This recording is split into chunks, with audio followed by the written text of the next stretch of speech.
Bienvenidos a Metamorfoseando, mi podcast sobre desarrollo y crecimiento personal, donde podrás encontrar ideas y recursos para llevar una vida más plena.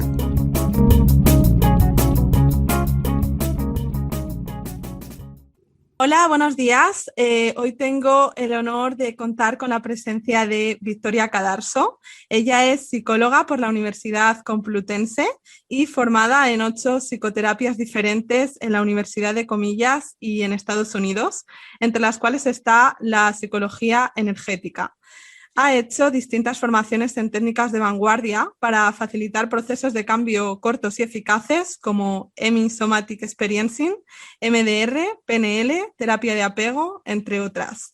Dirige además el Centro Victoria Cadarso Team, donde hace terapia individual y de pareja, y también da cursos de desarrollo personal y formación en psicología y enneagrama, y talleres del niño interior.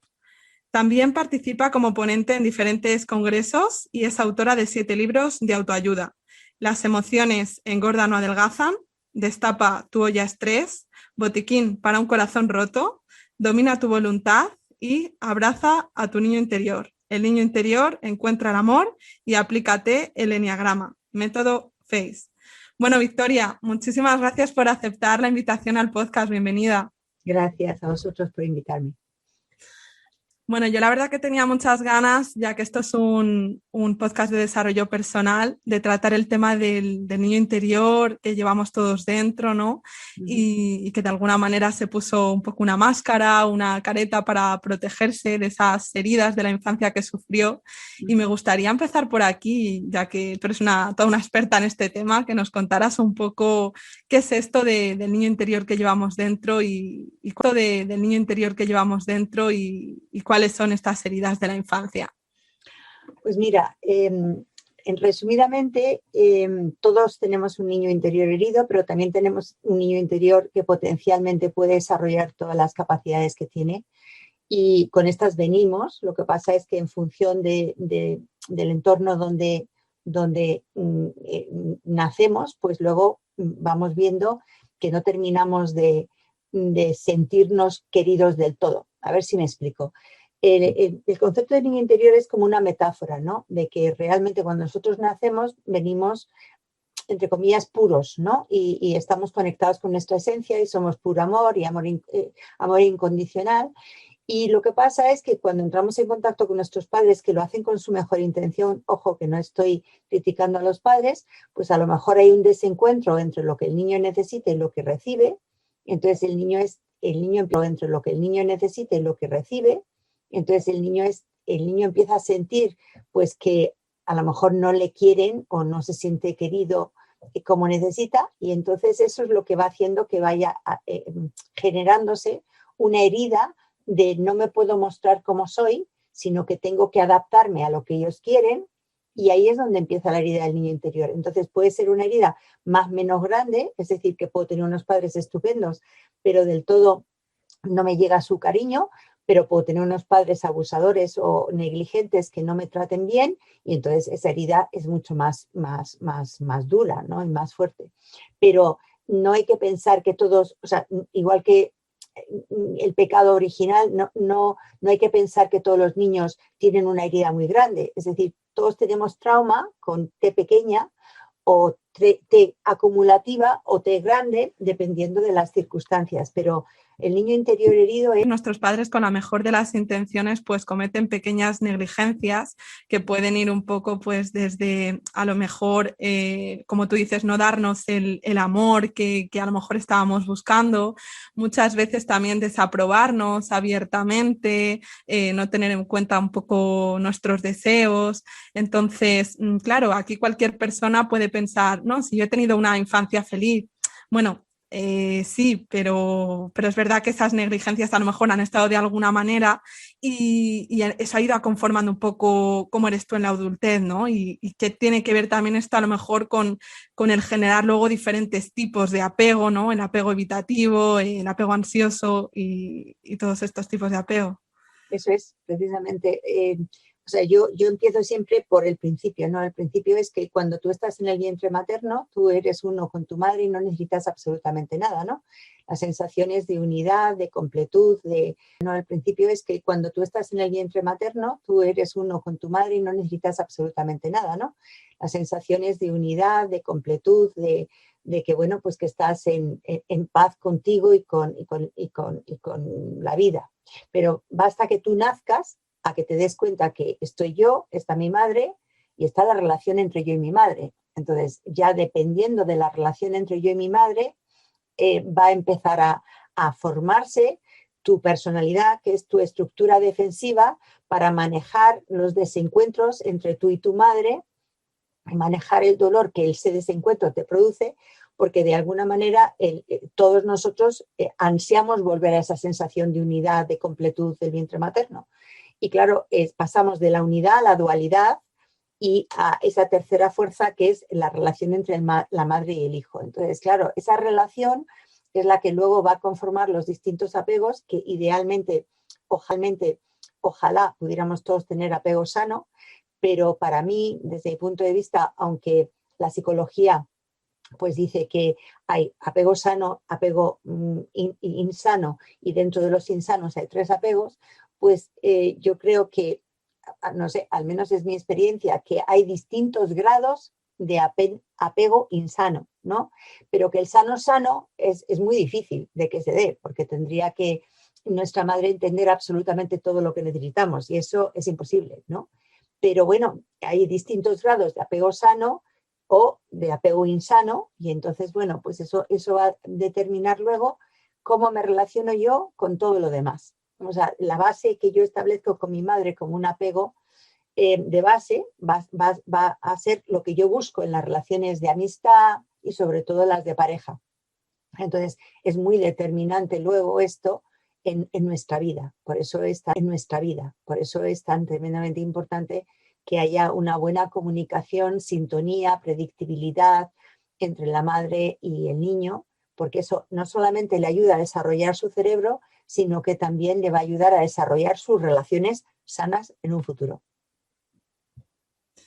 Sí, y hablando de relaciones sanas, también tiene mucho que ver el tema de las emociones, ¿no? Que culturalmente yo creo que de alguna manera nuestros padres nos inculcan un poco a lo mejor el reprimirlas, porque socialmente a lo mejor a ellos les hace pasar cierta vergüenza, pues eso, que montemos una pataleta en el supermercado o que muchas veces nos caigamos y nos pongamos a llorar y enseguida van a buscarte como, no llores, que no ha pasado nada. Bueno, a ver, no ha pasado nada, el niño se ha caído, o sea, de alguna manera le estás diciendo desde el principio que no está bien, ¿no? No está bien expresar esas emociones de enfado, de tristeza, la sexualidad, a lo mejor bueno, de experimentar placer y eso nuestros padres, claro, de cara a la sociedad, pues lo ven como un poco sucio y desde pequeño a lo mejor te condiciona la idea de que estás haciendo algo malo, ¿no?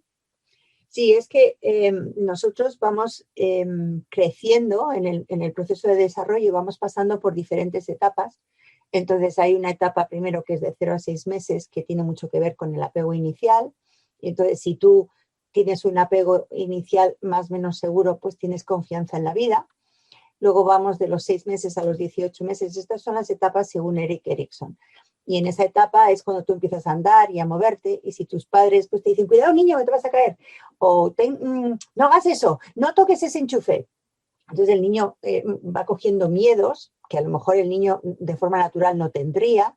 Y entonces en función cómo te van enseñando a moverte, a desplazarte, a interesarte por las cosas de la naturaleza, que se lleva, pues los niños se llevan las cosas a la boca o quieren tirar cosas para ver cómo suenan, pues depende de cómo tu padre te va educando, pues tú vas dejando de ser tú mismo y esa espontaneidad, esa curiosidad y esa ganas de aventura y te vas como quien dice acomodando a lo que ellos te enseñan. Y luego seguimos y vamos de los 18 meses a los 3 años, que es cuando ya el niño se le ha desarrollado el hipocampo, con lo cual ya empieza a tener más memoria y entonces ya puede empezar a pensar y a darse cuenta que se puede acompañar de sus pensamientos y también es el momento en que quiere marcar sus límites y decir, bueno, por aquí sí, esto no. Pero claro, si los padres no les van los límites del niño, pues ahí ya tenemos las peleas y las broncas y ahí surgen a ver, aquí surge el enfado propiamente dicho. A ver, el niño se enfada propiamente dicho. A ver, el niño se enfada desde que es bebé, pero el enfado tiene que ver con poner límites. Entonces aquí es cuando montan las pataletas que dices tú, porque la confianza o desconfianza se genera pues al nacer, ¿no? Cómo te tratan al nacer. Después, cuando tú empiezas a andar, es la primera vez que tú sientes que eres inadecuado si te corrigen demasiado. Ahí surge la vergüenza. Cuando entras en la etapa esta que estoy hablando, tiene mucho que ver con el enfado, mi territorio, lo que yo quiero, lo que no quiero, mis límites. Luego voy de 3 años a 6 años, es cuando me llevan al colegio, y también es la etapa de la sexualidad temprana, con lo cual ahí es cuando yo me veo en un grupo de niños y entonces qué rol voy a ocupar yo en el colegio, vamos, en la guardería o en preescolar, qué rol voy a ocupar yo aquí y qué hago, si soy líder, si soy segundón, si me quedo en una esquina, ¿no? Y también es la sexualidad temprana que los niños de forma natural pues exploran y quieren que quedo en una esquina, ¿no? Y también es la sexualidad temprana que los niños de forma natural pues exploran y quieren ver lo que tienen las niñas y lo que tienen los niños. Y entonces, claro, cómo se lo corrige el adulto le va a generar una sensación de culpa, de no lo hago, y vergüenza. Entonces vuelve otra vez el tema de la vergüenza, vuelve el tema de la culpa. Luego vamos de los 6 años a los 12 años y entonces esta es una etapa el niño pasa de lo que se llama el pensamiento concreto al pensamiento abstracto y también pasa de estar en un estado más o menos hipnótico a un estado ya más consciente. Y entonces, porque cambia las ondas cerebrales en las que funcionamos en el cerebro de los niños. Y entonces aquí ya empieza a reflexionar sobre lo que me gusta, lo que no me gusta, y empieza a cuestionar. Y entonces es un momento de irse dando cuenta de lo que yo quiero para mí, lo que no quiero para mí, de lo que va a ser tu futuro. Y aquí ya está bastante consolidada la personalidad, que es, pues como he dicho antes, la estructura defensiva que va a permitir que nos acoracemos para que no nos haga daño el desencuentro entre lo que necesitamos y lo que nos ofrecen, ¿no? Y entonces, bueno, seguimos desde los 12 a los 18, que es cuando o se confirma este guión de vida que teníamos, que hemos formado más o menos a los 7, o justo podemos hacer un giro de 180 grados, ¿no? Entonces nos pasamos a la polaridad opuesta. Y entonces aquí empezamos ya a formar la identidad más asumida, o sea, porque ya es algo que empezamos a decidir nosotros. Pero nuestra identidad propiamente dicha, pues todavía tarda unos añitos. En las chicas a los 21 más o menos, y en los chicos a los 25, y esa sensación de hoy, pues está más consolidada ahí.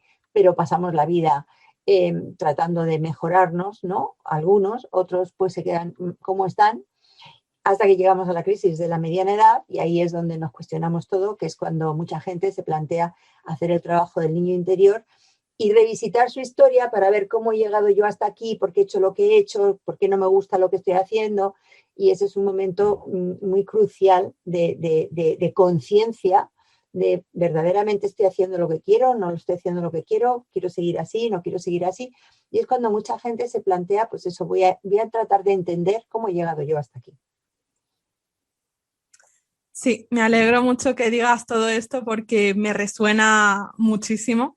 Yo cuando inicié un poco mi proceso personal, ¿no? De crecimiento personal, me di cuenta, también un poco en relación a lo que tú dices en tus libros, que los niños tienen como tres, también un poco en relación a lo que tú dices en tus libros, que los niños tienen como tres, bueno, niños adultos tenemos tres necesidades básicas, ¿no? Que son como de seguridad, de amor y un poco de independencia, de autonomía. Y también todo esto cuando entras un poco en el eneagrama, empiezas a descubrir como las triadas y te das cuenta de que todo está relacionado. A mí, por ejemplo, en mi caso particular, fue como una iluminación darme cuenta, yo pertenezco a la triada mental, y darme cuenta de esa parte, ¿no? De la seguridad, de que muchas veces a lo mejor nuestros padres pues de alguna manera como que los mentales somos muy intuitivos, enseguida vemos como incongruencias, nos queremos explicar un poco el mundo, y cuando les pillamos en alguna renuncia o que no nos queda del todo claro lo que es real con lo que nos de referentes básicas, me están diciendo lo contrario. Entonces, ¿qué está pasando aquí? Entonces, sí me gustaría que fuéramos un poco revisando esas triadas y esas necesidades y que fueras comentando un poquito cómo influye esto en la personalidad del niño en función de las distintas combinaciones que recibimos cuando somos pequeños, porque a lo mejor puedes recibir más amor, pero un poco menos de independencia y autonomía, o puedes tener más autonomía, pero menos seguridad. Entonces, ¿cómo va todo eso conformando la personalidad de los niños? A ver, yo no lo veo exactamente así, pero o sea, yo lo que veo es, primero de todo, lo que más determina es el apego, ¿no? Porque el apego va a ser ya cómo empiezas tú a relacionarte, y la vida es relación. O sea, nos estamos continuamente relacionando con nosotros mismos y con los demás. Entonces, eso va a determinar, va a determinar muchas de nuestras experiencias, y nuestras experiencias van a conformar nuestra personalidad, ¿no? O sea, yo tengo una experiencia, eso me genera una emoción, y esa emoción, si no la sé manejar, porque nadie nace sabiendo cómo manejar las emociones, hace lo que puede para que no le duelan, ¿no? Porque las emociones en realidad lo que son indicadores de que hay que atender a algo. Entonces, cada emoción tiene una función, y si conoces qué función tiene la emoción, entonces puedes tratarla adecuadamente, y eso va a hacer que tú te sientas bien, ¿no? Pero entonces, lo primero están los apegos, después de los apegos estarían cómo tú te sientes, ¿no? Y entonces eso es, como tú te sientes es o sensación sentida, o emoción, o percepción, que la puedes hacer también. Ahora se está estudiando que hay lo que se llama la neurocepción, y la neurocepción es la detección del peligro. Entonces, bueno, pues de estas sensaciones, emociones, percepciones, se puede decir que se corresponden con los tres cerebros, que es el cerebro reptiliano, que capta más la sensación de peligro, el cerebro límbico, que tiene más que ver con las emociones sociales, ¿no? Con las emociones primarias y las sociales. Las sociales son pues la culpa, la vergüenza, la envidia, los celos, ¿no? Y entonces, porque cuando tú entras en sociedad, se te activan las emociones sociales. Cuando tú estás contigo mismo, se te activan más las tuyas propias, primarias, que son miedo, enfado, tristeza y alegría, ¿no? Entonces, hay que ir distinguiendo el tipo de emociones. Entonces, idealmente, todos nos gustaría estar vibrando en las emociones que se llaman positivas, que son la alegría, la curiosidad, el interés, la serenidad, la empatía. Entonces, ¿qué pasa? Que todo es la alegría, la curiosidad, el interés, la serenidad, la empatía. Entonces, ¿qué pasa? Que todo esto, este cóctel de emociones que tú no sabes manejar, pues entonces intervienen lo que se llaman los mecanismos de defensa. Entonces, los mecanismos de defensa te defienden de sentir el dolor que te producen el no saber manejar las emociones adecuadamente, porque no te han enseñado. Porque como tú decías antes, hay familias que reprimen la emoción de miedo, hay familias que reprimen la emoción de enfado, hay familias que reprimen la emoción de tristeza. Entonces tú tienes la capacidad de manifestar las emociones, pero cómo las manifiestas va a depender de la educación de tu familia y cómo se manejan en tu familia, porque si no, tú vas a sobresalir, ¿no? Y vas a ser pues como un clavo que sobresale a que le quieren dar con el martillo. Entonces, pues al final te terminas acomodando, pero claro, tú no eres como los demás, cada uno es un ser único, individual. Entonces, tipos que tienen más sensibilidad a la tristeza, y hay tipos que tienen más sensibilidad al miedo. Esto empezaría a conformar las triadas del eneagrama, ¿no?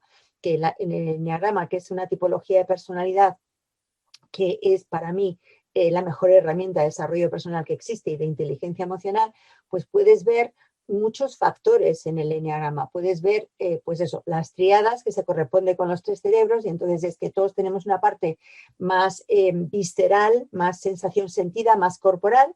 Todos tenemos una parte de necesidad de vínculo, necesidad de conectar con el otro, necesidad de sentir que el otro, que gustamos al otro, que podemos vincularnos con el otro, y todos tenemos una parte que queremos entender el mundo, saber qué lugar ocupamos, saber qué tenemos que hacer, necesitamos orientación y como estructura. Entonces esas son, como que dice, para mí las necesidades básicas que conforman parte de lo que yo llamo, que esto es un desarrollo que hice yo, ¿no?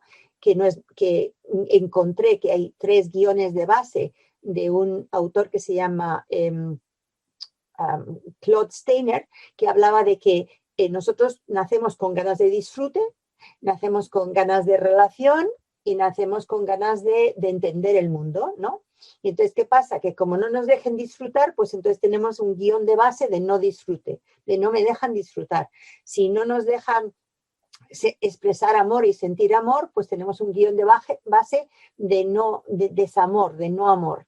Y si no hemos entendido, porque no nos han explicado, porque nuestros padres son incongruentes y los niños son muy perceptivos y captan que a lo mejor les están diciendo una cosa y haciendo otra, entonces tenemos un guión de miedo a la locura, porque yo siento una cosa y me dicen otra, y yo estoy viendo algo y me están diciendo que no, con lo cual no me cuadra, ¿no? Entonces, con esos guiones, con esa manera de manejarlas, se me están diciendo que no, con lo cual no me cuadra, ¿no? Entonces, con esos guiones, con esa manera de manejar las emociones, con esos guiones y con las experiencias que nos van pasando en base a cómo filtramos la realidad desde esos guiones y desde esas emociones, pues claro, vamos generando una coraza para que no nos duela todo esto que está ahí, que no sabemos manejar. Porque, a ver, que somos muy pequeños y que no nos han explicado. Si nos explicaran inteligencia emocional al colegio, otro gallo cantaría, ¿no? Y si nos explicaran que hay distintas formas de percibir la vida,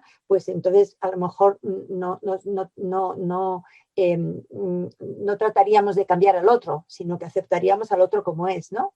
Y entonces así se va conformando la personalidad, y en el eneagrama se habla de 9 tipos de personalidad, ¿no? Y entonces 9 tipos de personalidad que están divididos en 3 tríadas, pero que hay muchas combinaciones original, y entonces es las distintas combinaciones de los factores, ¿no?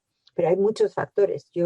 La verdad es que es una cosa que me fascina el eneagrama y disfruto muchísimo dando clases de eneagrama, porque hay factores, pues si funcionas más desde el estadio padre, desde el estadio niño, desde el estadio adulto, si eres más masculino, eres más femenino en tu forma de abordar las cosas, o eres masculino femenino, si pues eres más de dar o eres más de recibir, o sea que hay tomadores, hay igualadores y hay dadores. Entonces, bueno, hay un montón de factores que combinados, pues te pueden tener estudiando eneagrama 5 años, ¿no? O algo así, que es lo que yo hago, ¿no? Que tengo cursos que dan pues 5 años de eneagrama, porque vas cada vez profundizando un poco más y un poco más y un poco más.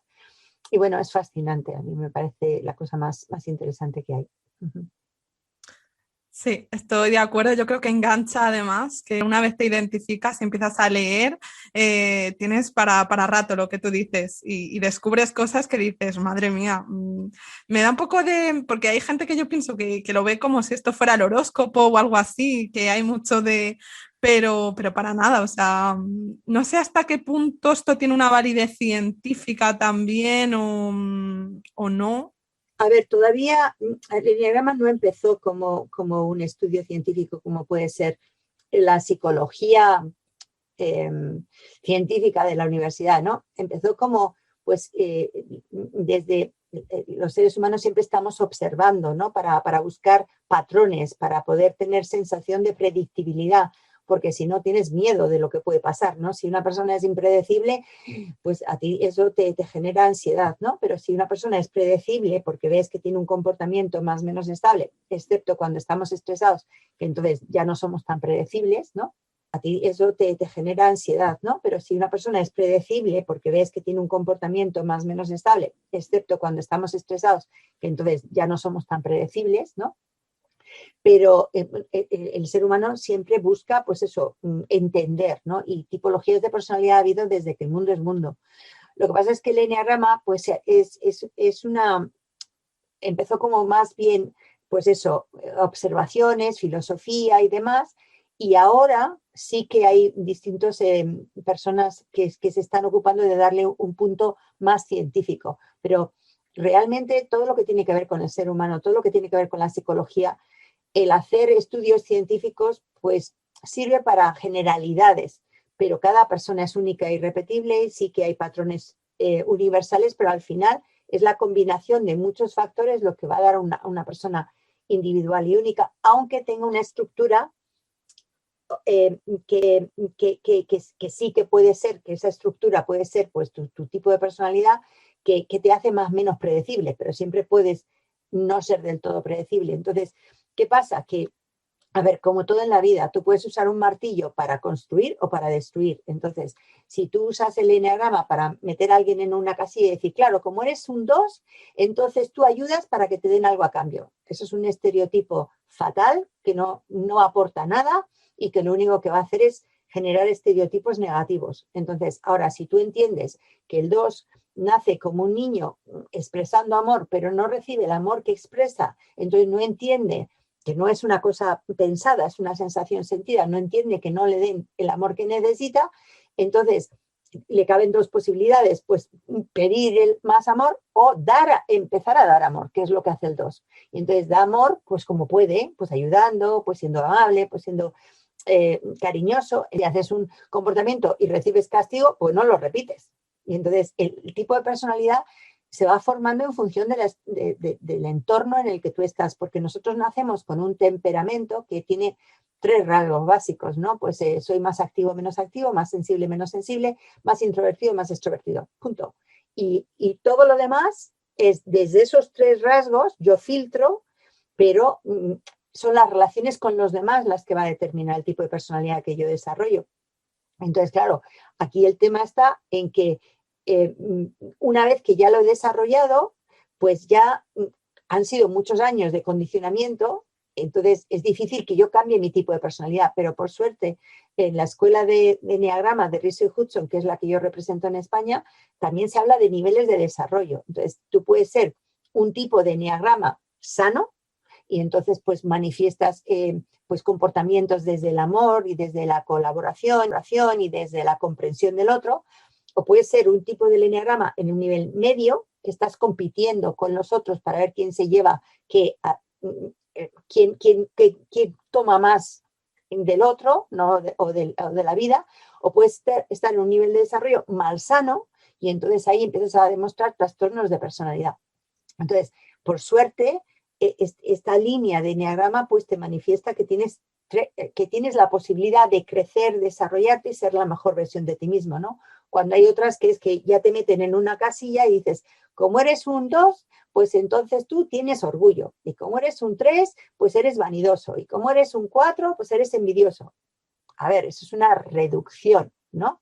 Entonces, el eneagrama se puede estudiar, pues como he dicho, constructivamente o destructivamente. Yo conozco bastante de astrología y no se parece en nada, porque el eneagrama tú puedes en tu relación y preguntando solamente o destructivamente. Yo conozco bastante de astrología y no se parece en nada, porque el eneagrama tú puedes en tu relación y preguntando, interesándote, saber qué tipo de personalidad es el otro, y con astrología tienes que hacer una serie de combinaciones numéricas y demás para saber dónde estaba la luna cuando tú naciste, y dónde estaba Plutón, y dónde estaba Mercurio, y dónde estaba tal, porque eso es una astrología seria, porque lo que dicen los horóscopos lo puede hacer cualquiera. Se inventa una cosa, pone ahí, a los Géminis le va a pasar no sé qué. Y vamos, eso y nada es nada. Entonces, no, o sea, mucha gente me pregunta, ¿y qué relación hay entre el eneagrama y la astrología? Pues ninguna.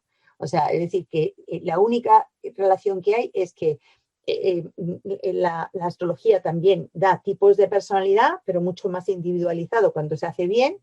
y el eneagrama también da tipos de personalidad, pero no tienen en cuenta las mismas cosas. O sea, sí tienen en cuenta las mismas cosas porque el ser humano es el ser humano.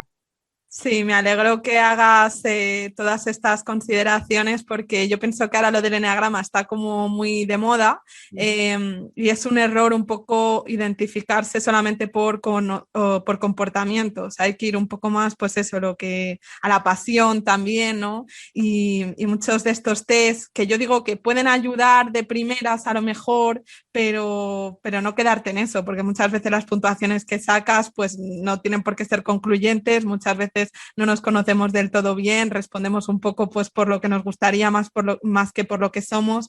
Entonces, esto la verdad que tiene tela y es un conocimiento que hay muchísimos libros, hay hasta una asociación también, o sea que da para mucho. Sí, Y nosotros hemos hecho un test del eneagrama de 21 preguntas, porque si no, también los test de eneagrama con 145 preguntas, las personas para cuando van por la 100 ya están aburridos, ¿no? Entonces, pero yo les digo, es que los test son más o menos fiables, pero el tema no es ese, es que si tú no te conoces, como tú has dicho, puedes responder el test como te gustaría ser, o como te han dicho los otros que eres, o como tú realmente, si te conoces, eres, y entonces, claro, puede dar mucho fallo. Entonces, hay gente incluso que toma el test varias veces y le salen cosas diferentes. Entonces, claro, es que tienes tú que pensar realmente, como yo puedo hacer todos los comportamientos, o sea, es decir, ¿qué es lo que hago más? ¿No? Y una manera de tomar muchas veces los test es pensando cómo reaccionarías tú con 25 años, que es más o menos cuando estás haciendo los extremos, ¿no? Entonces, yo siempre le digo a la gente, a ver, cuando tú tomes un test de eneagrama, no como tú eres ahora, porque a lo mejor te has desarrollado y ya has integrado cosas, sino cómo lo contestarías con 25 años, ¿no? Entonces, piensa así y eso te ayuda más a pillar los sesgos de tu personalidad, porque claro, es más fácil identificar tu tipo de personalidad por lo negativo que por lo positivo, pero todos tenemos todo. interesante lo de los 25 años, le daré una vuelta porque no lo había pensado nunca. Y volviendo un poco a lo del niño interior que llevamos dentro, Victoria, quería preguntarte también por ese tipo de creencias limitantes que muchas veces surgen en nuestra infancia, del no soy, no sé, no puedo, y que tienen que ver pues un poco el no soy a lo mejor con la identidad, ¿no? Del individuo, el no sé o no puedo muchas veces también porque nuestros padres, de nuevo, con la mejor de las intenciones, han querido enseñarnos cosas, pero viendo muchas veces que tardábamos en aprenderlas, han terminado un poco por hacerlos ellos mismos, por falta de paciencia a lo mejor, y al niño a lo mejor le puede haber quedado esa idea de, bueno, no sé lo suficiente, ¿no? Claro, es que nosotros aprendemos de varias maneras. Claro, es que nosotros aprendemos de varias maneras. Aprendemos fundamentalmente copiando modelos, ¿no? Entonces tenemos al modelo de papá, de mamá y de los hermanitos, ¿no? Entonces luego están los modelos de los profesores, de los compañeros, entonces vamos copiando modelos. Entonces, claro, si tenemos unos modelos que la manera en que nos enseñan es diciendo, que es lo más típico, sobre todo todavía, en la mayoría de las sociedades, ¿no? De, no, así no, en vez de decir, se hace así, ¿no? Entonces, como nos han enseñado muchos con el refuerzo negativo, pues entonces la sensación que nos ha quedado es de que no somos inadecuados.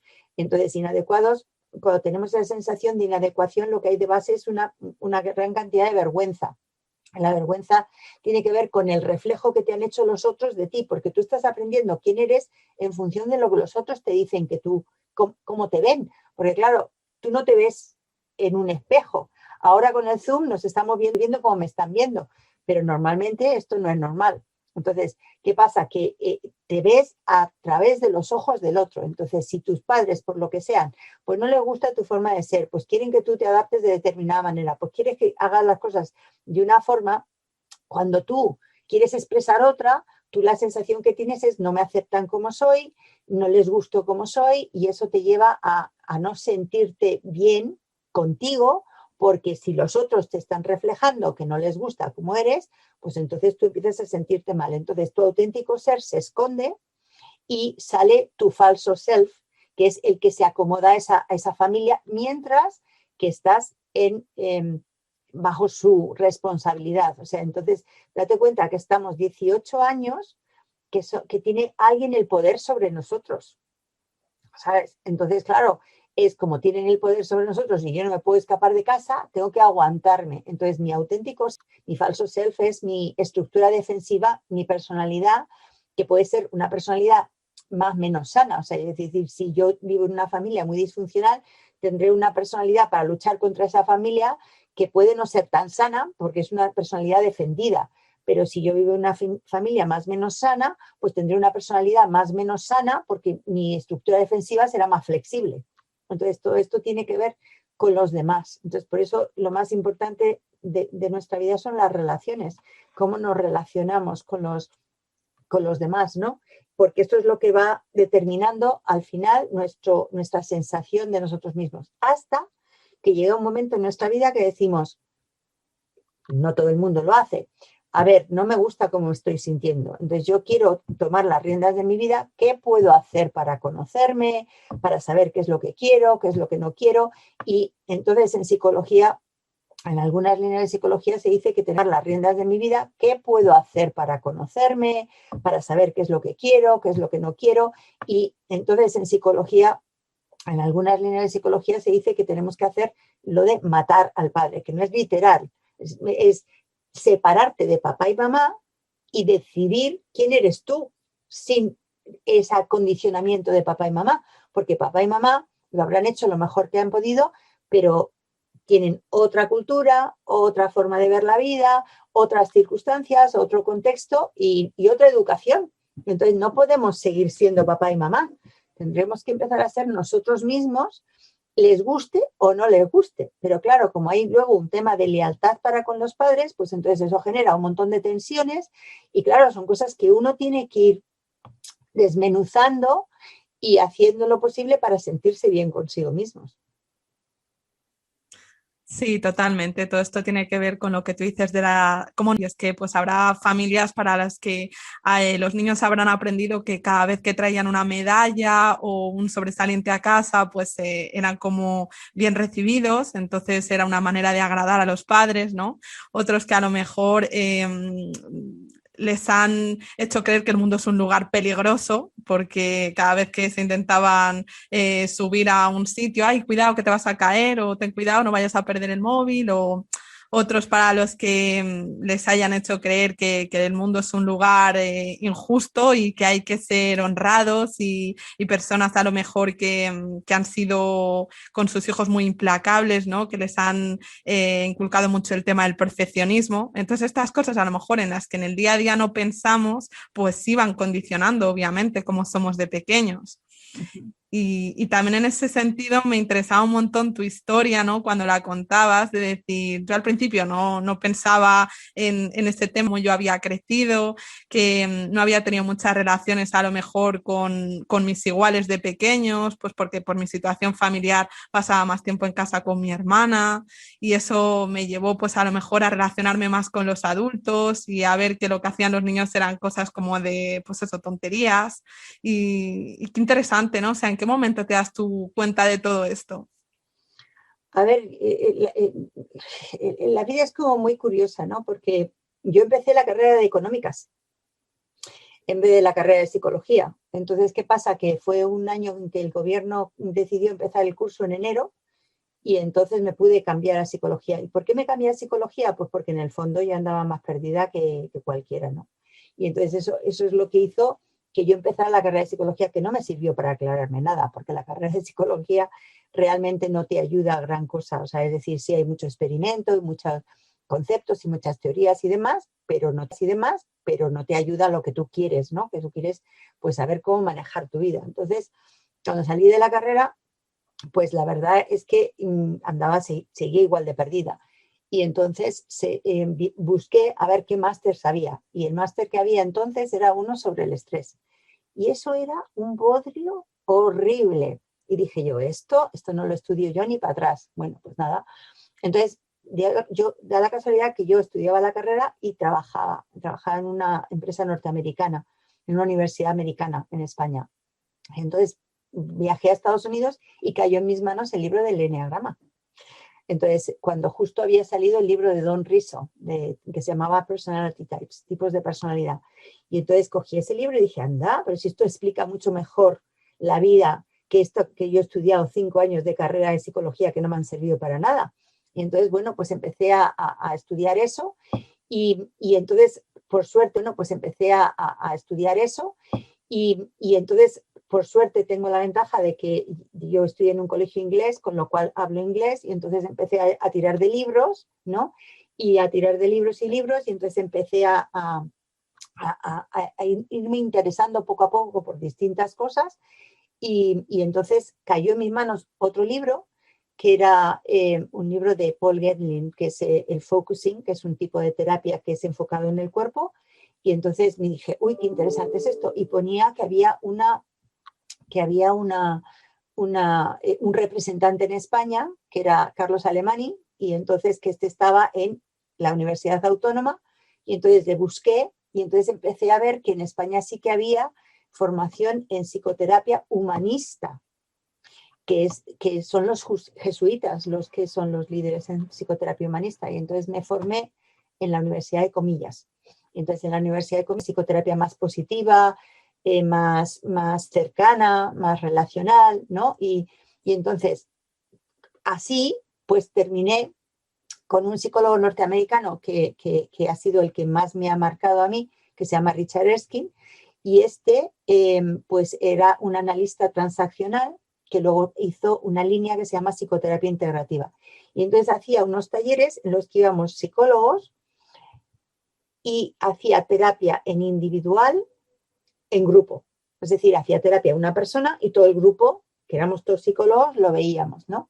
Y entonces yo pues veía, o sea, es decir, que aunque ya había hecho terapia y ya me había formado en terapia en la Universidad de Comillas, pero había sido más teórico, había sido teórico práctico, pero no había sido tan profundo. Entonces aquí, pues los psicólogos salían y contaban historias tremebundas de su infancia. Y entonces esto me veía identificada, entonces me veía lejos. Pero un día salió una compañera mía que tiene más o menos mi misma estructura de personalidad y entonces se me despertó todo lo que yo llevaba dentro y dije, oh cielos, lo que no he trabajado, lo que no he entendido, lo que no tal, y ahí empezó todo mi camino ya tenía mucho conocimiento, pero no tenía la experiencia, no lo había sentido. Y no fue hasta que yo no conecté con la sensación sentida que pude hacer el cambio. Y es que esto es muy importante. Podemos leernos un montón de libros, podemos hacer un montón de terapias, pero si no tocas con la emoción, no tocas con la sensación sentida, no tocas con el dolor que está ahí en el fondo y no lo expresas, eso puede seguir ahí toda la vida y te mueres sin haberlo trabajado y te mueres defendido y rígido porque estás defendiéndote de ese dolor que hay ahí dentro y hasta que no destapé el dolor, pues no me cambió como yo y rígido porque estás defendiéndote de ese dolor que hay ahí dentro y hasta que no destapé el dolor, pues no me cambió como persona. Entonces, ese es como yo fui llegando. Y justo todo el trabajo que hacía Richard era el trabajo, no le llamaba así, pero era el trabajo del niño interior. Era revisitar la historia, ¿no? Y ese es el tema. Sí, lo que tú dices, estoy muy de acuerdo que al final hay mucha teoría, pero hay que integrarla, hay que mojarse y meterse ahí al fango y al barro. Y la verdad que, bueno, es súper interesante todo lo que nos cuentas, Victoria. Yo seguiría hablando de este niño interior porque creo que hay para rato, pero bueno, vamos a ir cerrando un poquito y sí me gustaría que antes de irnos contaras un poco qué estás haciendo ahora, en qué momento de tu vida estás, dónde pueden seguirte la gente que nos esté escuchando, dónde te pueden encontrar, dónde te pueden encontrar. Pues mira, lo que estoy haciendo ahora se corresponde a la etapa del desarrollo en que uno se encuentra, ¿no? Cuando uno ya es más mayor, entonces va viendo qué es lo que realmente valora, ¿no? Y es cuando uno quiere aportar a la sociedad. Entonces es cuando uno quiere, pues, lo que ha aprendido y lo que le ha ayudado a salir adelante, pues que otros puedan hacerlo y no sufran tanto y no tengan que pasar por lo que uno ha pasado, ¿no? Y entonces, bueno, pues lo bueno que tengo yo es que trabajo en lo que me gusta, y entonces que disfruto muchísimo en lo que me gusta. Entonces, ¿qué me gusta? Pues me encanta lo del niño interior, hacer los talleres del niño interior y ver cómo la gente cuando integra toda su historia, pues cambia y tiene una sensación de coherencia interna importante y se siente mejor consigo mismo. Esto es una de las cosas que hago. Luego, la línea en la que yo me formé, además de psicoterapia integrativa, fue que he estudiado 8, o sea, que sé de lo que estoy hablando. Entonces, bueno, pues eso también es otra cosa que me encanta y doy formación en psicología energética, pero posiblemente lo que más me fascine, porque creo que es lo que más hace que tú puedas irte apropiando de tu ser, ¿no? Es enseñar eneagrama, ¿no? Y entonces yo, pues otra de las cosas que hago es enseñar eneagrama. Y entonces hago 5 años de eneagrama. Hago primero de eneagrama, que es autodescubrimiento, segundo de eneagrama, que es autoconocimiento, tercero de eneagrama, que es autorrealización, luego hago profesor de eneagrama, eneagrama para uso profesional, y luego he desarrollado junto con un amigo, se llama Pedro Espadas, el eneagrama, el método FACE, que es una manera de cómo hacer el proceso de cambio a través del eneagrama. Entonces, eso es lo que yo hago, ¿no? Y en lo que yo paso tiempo, porque con cada clase que doy, con cada terapia que hago y con cada formación que hago, yo me siento viva y que estoy aportando algo a la sociedad y que estoy ayudando a personas a que se sanen. Y cuando me vienen y me dicen, es que me has cambiado la vida, digo, bueno, te la has cambiado tú, pero yo he participado del proceso, ¿no? Y es precioso. Entonces, a mí me encanta ver cómo las personas pues crecen y se desarrollan y sale la mejor versión de sí mismos. Pero eso sí, con mucho cariño, con mucho amor, con mucha compasión, con mucha comprensión y con aceptación incondicional, no juicio, y mucha empatía, ¿no? Y eso es lo que es la línea más humanista, y es así como me gusta a mí desarrollar las terapias y los cursos y todo. Entonces es fascinante ver cómo la gente, cuando la tratas con cariño y la comprendes y no la juzgas y demás, cómo se abren, cómo crecen, cómo florecen, ¿no? Y bueno, pues eso es a lo que me dedico ahora, ¿no? Hacer cursos, terapias, escribir libros, que ahora por ahora no tengo muchas ganas, pero ya tengo 3 más, o sea que ya tengo 3 más ahí que los daré en su momento, ¿no? Pero escribir libros y bueno, pues participar en todos los eventos que pueden ayudar a que más personas conozcan estas cosas y bueno, crezcan con ello. Qué bonito. La verdad que esto tiene mucho que ver con el propósito. Está claro que tú has descubierto desde hace tiempo el tuyo y lo que tú decías. O sea, es maravilloso poder aportar un valor añadido a la sociedad con lo que cada uno mejor sabe hacer, ¿no? Y eso que le apasiona. Yo desde aquí darte las gracias. De verdad ha sido una charla muy bonita. Y creo que ha podido aportar muchísima luz a la gente que lo esté escuchando. Creo que ha podido aportar muchísima luz a la gente que lo esté escuchando. Así que mil gracias, Victoria, y a todos vosotros, pues muchas gracias también por estar ahí. A ti, Miriam, por invitarme y bueno, pues encantada de haber participado en esta charla.